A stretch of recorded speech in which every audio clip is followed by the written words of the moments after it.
Welcome to the Bend Urban Gardens solar greenhouse. It's a really exciting place. We're able to harvest food in here year-round.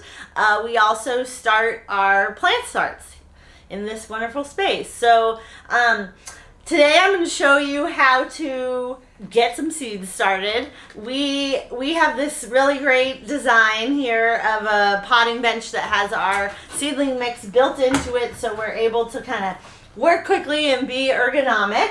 And so we just take our flat, fill it with soil, and then it's nice to kind of just let it do a little settling there. And then I always encourage gardeners to make their labels before they start sowing their seeds. And we have this handy little photo tote, which is great because it's waterproof and it keeps our seeds nice and safe and dry and cool when we store them over winter, not in the greenhouse, but inside. And oftentimes, you know, you can use these silica packets to get moisture away from your seeds to keep them viable for longer. So we kind of throw some of those in wherever we keep our seeds.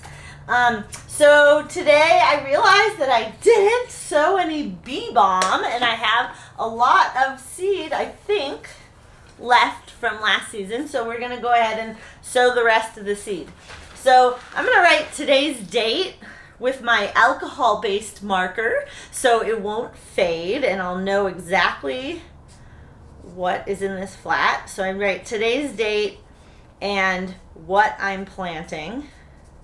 And then I really prefer to write the variety of the bee balm that I'm planting, just in case I get more later and I have a different variety, and it's just a nice way to keep track. So lots of times I will also encourage new gardeners to put the days to germination, the typical days to germination, on the back of their label, and that way it's an easy reference if you're watching, if your seeds have sprouted or germinated, they're coming up, and you can tell, oh, it's been a week and they're still not up. Oh, well, it could take, for carrots, for example, out in your garden, it could take up to 3 weeks for them to germinate. So parsley too. So just having a little note for yourself on your label is sometimes helpful. So my rule of thumb is to plant seeds 2 times the size of the seed deep. Now, this bee balm is teeny tiny, so teeny tiny that the seed company actually packaged it in this extra paper. So, you know, we do our best. I do, you know, more than one. This seed is packaged for 2021 and it's 2022, so, you know, might not all be viable. So just do a little sprinkling and we can always thin them out later. And I'm planting this. Normally we don't plant perennials for sale, but I'm doing this because I have a collaboration going on with Broadus Bees with Jimmy, and we are hopefully going to give some of this bee balm to some beekeepers. All right, so then I just go ahead and cover that up.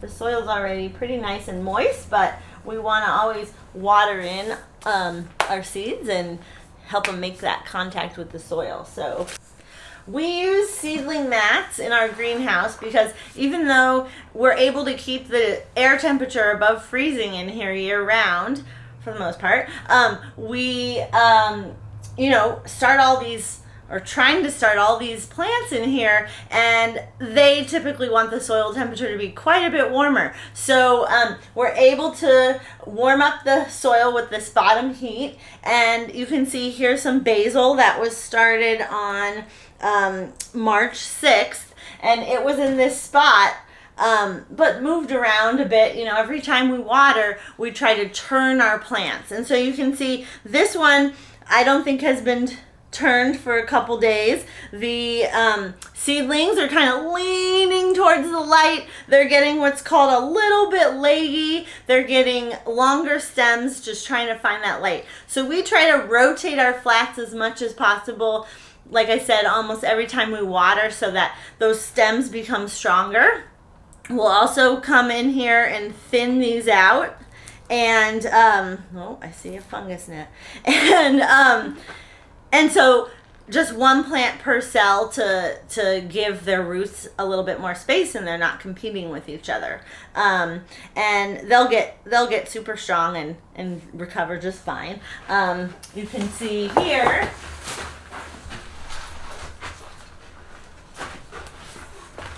here's some basil from February 4th. We started all this basil, and some eggplant too that need to be up potted into some bigger pots. But you can see we thinned them out, and they've got true leaves now, and they're growing strong. Here we have this rack of seedlings, and this is Broccolini, and it was started in a 50 cell tray, so one of those trays with smaller spots to just help get more seeds to germinate. And then once everything comes up and has their little baby heart-shaped cotyledons, that then the plant uses its energy from its seed to continue growing and get its true leaves. Once we have a couple true leaves, then we'll up pot into a bigger pot, and so we just did this. These were all sown originally on I think it was mid-February, 2/19, and so we potted up into a bigger pot. We're gonna let them get a little bit more adapted to their new space for a week or so, and then we'll move these outside to harden off before they go into gardens in a couple more weeks. So normally you don't need to start broccoli seeds 8 weeks before you transplant, but we get a little bigger start because a little earlier start because we find that people prefer to have bigger plants. So it is fine to transplant broccoli that is this size into your garden if it's the right time to transplant, but it's still a bit cold for these tender little plants.